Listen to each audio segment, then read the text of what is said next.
Assalamualaikum warahmatullahi wabarakatuh. Pada kesempatan kali ini saya ingin memberikan sedikit kesimpulan terkait,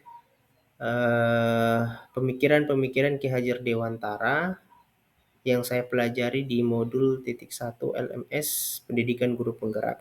Kesimpulan yang bisa saya tarik pada modul 1.1 ini yang berkaitan tentang pemikiran Ki Hajar Dewantara, yaitu di mana seorang pendidik diarahkan untuk lebih memulai dari dirinya sendiri, untuk terus lebih mengasah kemampuannya dalam proses pendidikan dengan melibatkan segala unsur yang berkaitan dengan kebiasaan peserta didik, baik itu secara sosial maupun secara budaya masing-masing anak.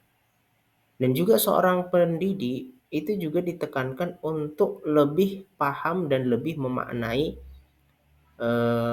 apa maksud daripada pendidikan itu. Jadi pendidikan yang diutarakan oleh Ki Hajar Dewantara adalah pendidikan yang menuntun segala kodrat yang ada pada anak-anak. Sehingga apa? Sehingga ketika kodrat ini dituntun, agar anak-anak dapat mencapai keselamatan dan kebahagiaan setinggi-tingginya, baik dia sebagai manusia maupun sebagai anggota masyarakat. Intinya, ya memang harus dimulai dari diri pribadi seorang pendidik. Karena darinya lah sumber keteladanan, dari dirinya lah pengajaran ilmu pengetahuan, dan dari dirinya lah segala contoh-contoh yang baik bisa ditiru dan juga dilakukan oleh peserta didik. Dari modul 1.1 ini ada beberapa pelajaran yang bisa kita atau pengetahuan yang bisa kita dapatkan. Di antaranya kita bisa memahami dasar-dasar pemikiran Ki Hajar Dewantara yang terkait masalah pendidikan atau dasar-dasar pendidikan. Di mana itu sangatlah dibutuhkan bagi seorang pendidik untuk mencapai keberhasilan dari pendidikan atau pembelajaran yang dilakukan di lingkungan sekolah. Dan pemikiran itu atau konsep ini sudah tersusun secara rapi, ya. Tinggal kita bagaimana berusaha untuk mempelajarinya, memaknainya, tentu dengan arahan daripada pendamping, fasilitator dan juga instruktur. Mulai dari refleksi filsafat pemikiran Ki Hajar Dewantara, kemudian setelah itu ada eksplorasi konsep, kemudian disusul dengan diskusi untuk menggali atau mendengarkan gagasan-gagasan setiap peserta sampai kita berjumpa di lokakarya orientasi. Pengalaman baru yang saya dapatkan saat lokakarya orientasi, di sana kita berjumpa kepada guru-guru yang artinya kita satu visi, satu misi, yaitu bagaimana mencerdaskan kehidupan bangsa. Tentu itu akan melahirkan spirit baru atau semangat baru yang mendorong kita sebagai guru untuk lebih aktif, lebih kreatif dalam proses pembelajaran bersama anak-anak didik kita. Saya pernah diskusi dengan murid-murid saya, pernah membahas tentang permainan-permainan tradisional yang masih dimainkan di lingkungan masyarakat. Ya, kemudian ada satu yaitu main asin. Ini istilah kita di daerah. Ini seperti gambar yang ada di sebelah. Di mana permainan asin ini, ya saya suruh mereka coba mainkan di sekolah. Siapa tahu ada pelajaran yang bisa kita ambil dari permainan seperti itu. Ya, mereka mainlah karena kebetulan ya mereka tahu semua main asin. Ya, mereka gambar sebuah garis seperti garis yang di sebelah saya ini.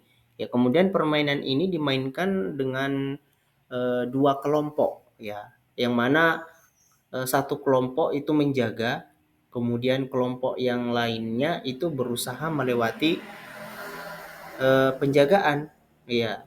Artinya kelompok misalkan ya ini kelompok B dia masuk dalam kotak ini, mereka menjaga terdiri dari beberapa orang, yang kemudian kelompok A bersiap untuk melewati hadangan dari kelompok B.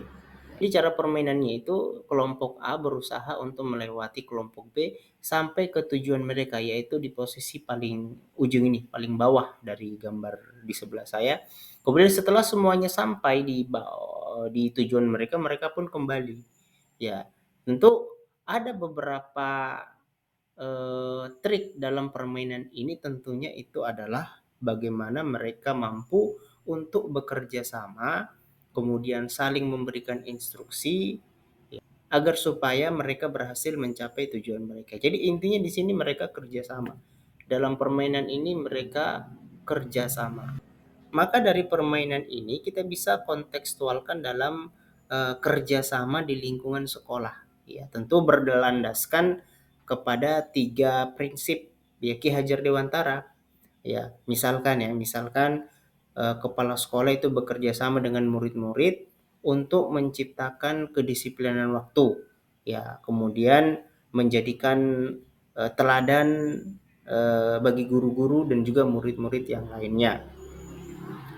Nah, tentu kerjasama ini akan melahirkan prinsip untuk menjadi teladan, ya sebagaimana gagasan yang pertama itu Ingarso Sung Tulodo. Atau misalkan ketua kelas bekerja sama dengan siswa lainnya untuk menciptakan suasana kelas yang nyaman untuk ditempati belajar. Ya bagaimana mungkin bersih atau indah. Ya, artinya di sini ketua kelas bekerja sama dengan teman-temannya untuk supaya ketika belajar itu dalam kondisi nyaman, ya seperti itu. Atau misalkan guru bekerja sama dengan murid-murid untuk menciptakan sebuah alur atau metode pembelajaran yang efektif ya untuk menghadapi ujian sekolah ya misalkan seperti itu. Atau misalkan guru bekerja sama dengan murid untuk mencari ide untuk persiapan perlombaan misalkan. Ya misalkan lomba menulis, lomba melukis atau lomba kaligrafi ya yang diikuti siswa. Ya artinya mereka bekerja sama dan kemudian hasil daripada kerjasama ini akan melahirkan prinsip yang mana guru senantiasa mendorong daripada murid-muridnya. Ya. Dan ini semua berlandaskan daripada 3 prinsip atau gagasan Ki Hajar Dewantara. Itulah tadi beberapa kesimpulan dan juga pengetahuan baru serta pengalaman yang saya dapatkan ketika mempelajari filsafat pemikiran Ki Hajar Dewantara. Sekian dari saya. Assalamualaikum warahmatullahi wabarakatuh.